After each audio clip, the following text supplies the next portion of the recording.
ചോദിക്കട്ടെ ചോദിക്കട്ടെ. രാകേഷ് ശർമ്മയ്ക്ക് ശേഷം ബഹിരാകാശത്ത് പോയ രണ്ടാമത്തെ ഇന്ത്യക്കാരനാരാ?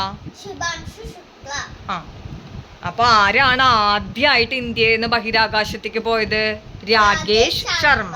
രണ്ടാമതായിട്ട് പോയതാണ് ഇന്ത്യക്കാരനാണ് ശുഭാംശു ശുക്ല. ഇന്ത്യയിൽ നിന്ന് ഇന്റർനാഷണൽ സ്പേസ് സെന്ററിലേക്ക്, അതായത് ISSലേക്ക് പോയ ആദ്യ ഇന്ത്യക്കാരനാരാ? ശുഭാംശു ശുക്ല അല്ലെ. അപ്പൊ രണ്ടും തമ്മിലുള്ള വ്യത്യാസം എന്താ? രാകേഷ് ശർമ്മ എന്ന് പറയുന്നത് ബഹിരാകാശത്തേക്ക് ഇന്ത്യയിൽ നിന്ന് പോയ ആദ്യ ഇന്ത്യക്കാരനാണ്. ശുഭാംശു ശുക്ല എന്ന് പറയുന്നത് ഇന്ത്യയിൽ നിന്നും ISSലേക്ക് പോയ ആദ്യത്തെ ഇന്ത്യക്കാരൻ അല്ലെ.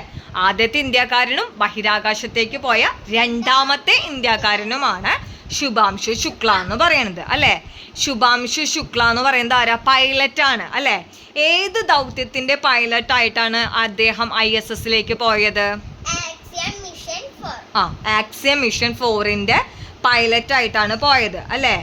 ആദ്യമായി ബഹിരാകാശത്തെത്തിയ ഇന്ത്യൻ വനിത ആരാ? ഇന്ത്യൻ ബഹിരാകാശ ഗവേഷണ സ്ഥാപനമാണ് ISROയുടെ ഫുൾ ഫോം എന്താ? Indian space research organisation. ഇനി ഇന്ത്യയിലെ ഏക ഉപഗ്രഹ വിക്ഷേപണ കേന്ദ്രം ഏതാണ്? ആന്ധ്രയിലെ ശ്രീഹരിക്കോട്ട. ഈ ആന്ധ്രയിലെ ശ്രീഹരിക്കോട്ടേനെയാണ് നമ്മള് ഇന്ത്യൻ ബഹിരാകാശ തുറമുഖം എന്നറിയപ്പെടും കേട്ടോ. ഇന്ത്യയുടെ ബഹിരാകാശ തുറമുഖം എന്നറിയപ്പെടുന്നത് ഏതാണ്? ആന്ധ്രയിലെ ശ്രീഹരിക്കോട്ട തന്നെയാണ് കേട്ടോ. ഇനി ഇന്ത്യൻ ബഹിരാകാശ പദ്ധതിയുടെ പിതാവാരാ? ബഹിരാകാശ പദ്ധതിയുടെ പിതാവാരാ? വിക്രം സാരാഭായി ആണ് ഇന്ത്യൻ ബഹിരാകാശ പദ്ധതിയുടെ പിതാവ്. ഇനി മിസൈൽ മാൻ ഓഫ് ഇന്ത്യ എന്നറിയപ്പെടുന്നത് ആരാ? അബ്ദുൽ കലാം. ഇനി മിസൈൽ വുമൺ ഓഫ് ഇന്ത്യ എന്നറിയപ്പെടുന്നത് ആരാ? ടെസി തോമസ്. ടെസി തോമസിന്റെ മറ്റൊരു വിശേഷണമാണ് അഗ്നിപുത്രി. ഇന്ത്യയിൽ ദേശീയ ബഹിരാകാശ ദിനമായി ആചരിക്കുന്നത് എന്നാണ്? ഓഗസ്റ്റ് 23 ആചരിക്കുന്നത് അല്ലെ. ഓഗസ്റ്റ് 23 ഏത് വർഷമാണ് ആദ്യമായി ഓഗസ്റ്റ് 23 ദേശീയ ബഹിരാകാശ ദിനമായി ആചരിച്ചത്? 2024 ഓഗസ്റ്റ് 23 ആണ് ആദ്യമായിട്ട് ആചരിച്ചത് അല്ലെ.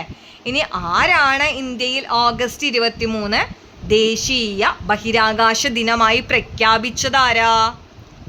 നമ്മുടെ ആരാ പ്രഖ്യാപിച്ചത്? പ്രധാനമന്ത്രി ശ്രീ നരേന്ദ്രമോദി. ഇന്ത്യയുടെ ഏത് ചാന്ദ്ര ദൗത്യം വിജയകരമായി ചന്ദ്രനിൽ ലാൻഡ് ചെയ്തതിൻ്റെ ഭാഗമായിട്ടാണ് ഓഗസ്റ്റ് 23 ദേശീയ ബഹിരാകാശ ദിനമായി ആചരിക്കുന്നത്? ഏത് ചാന്ദ്രദൗത്യം വിജയകരമായതിന്റെ പേരിലാണോ? ചാന്ദ്രയാൻ 3. എന്നാണ് ചാന്ദ്രയാൻ 3 ചന്ദ്രനിൽ ഇറങ്ങിയത്? 2023 ഓഗസ്റ്റ് 23 ചാന്ദ്രയാൻ 3 ചന്ദ്രനിൽ ഇറങ്ങി അല്ലെ. അപ്പൊ അടുത്ത വർഷം മുതൽ ഏത് 2024 ഓഗസ്റ്റ് 23 തൊട്ട് നമുക്ക് എന്താണ് ഇനി തൊട്ട് വരും വർഷങ്ങളിൽ ബഹിരാകാശ ദിനമായിട്ട് ആചരിക്കാം എന്ന് പറഞ്ഞിട്ട് നരേന്ദ്രമോദി 2024 ഓഗസ്റ്റ് 23 പ്രഖ്യാപിച്ചു അല്ലേ. ഇനി ചന്ദ്രന്റെ ദക്ഷിണ ധ്രുവത്തിൽ സേഫ് ലാൻഡിംഗ് നടത്തിയ ആദ്യത്തെ രാജ്യമാണ് ഇന്ത്യ. ചന്ദ്രനിൽ പേടകം ഇറക്കുന്ന എത്രാമത്തെ രാജ്യമാണ് ഇന്ത്യ? 4ാമത്തെ അല്ലേ. ആദ്യത്തെ USSR സോവിയറ്റ് യൂണിയൻ ആണ്, പിന്നെ അമേരിക്ക, പിന്നെ ചൈന, പിന്നെ ഇന്ത്യ. 4ാമത്തെയാണ് ഇന്ത്യ. പക്ഷെ ചന്ദ്രന്റെ ദക്ഷിണ ധ്രുവത്തിൽ ആദ്യമായിട്ട് സേഫ് ലാൻഡിംഗ് നടത്തിയ രാജ്യം ആരാ? നമ്മുടെ രാജ്യമായിട്ടുള്ള ഇന്ത്യയാണ്. ആ സേഫ് ലാൻഡിംഗ് നടത്തിയ പോയിന്റ് ഇല്ല, ഇറങ്ങിയ സ്ഥലം ഇല്ല, അതിനെ നമ്മൾ എന്താ പറയാ, എന്താ വിളിക്കണത്? ശിവശക്തി ശിവശക്തി ശിവശക്തി പോയിന്റ്. ഇനി ചന്ദ്രയാൻ 3യുടെ പ്രൊജക്ട് ഡയറക്ടർ ആരാ? ചന്ദ്രയാൻ 3യുടെ പ്രൊജക്ട് ഡയറക്ടർ ആണ് പി വീരമുത്തുവേൽ. ഇനി ഈ ചന്ദ്രയാൻ 3യുടെ മിഷൻ ഡയറക്ടർ ആരാ?